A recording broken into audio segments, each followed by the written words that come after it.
शार्दूल कर्तव्यं दैवमान्हिकम् कौसल्या सुप्रजा राम पूर्वा सन्ध्या प्रवर्तते उत्तिष्ठ नरशार्दूल कर्तव्यं दैवमान्हिकम् उत्तिष्ठोत्तिष्ठ गोविन्द उत्तिष्ठ गरुडध्वज उत्तिष्ठ कमलाकान्त त्रैलोक्यं मङ्गलं कुरु उत्तिष्ठोत्तिष्ठ गोविन्द उत्तिष्ठ गरुडध्वज उत्तिष्ठ कमलाकान्त त्रैलोक्यं मङ्गलं कुरु मातः समस्त जगतां मधुकैटभारेः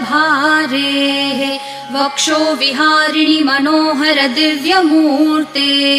श्रीस्वामिनि श्रितजनप्रिय दानशीले श्रीवेङ्कटेश दयिते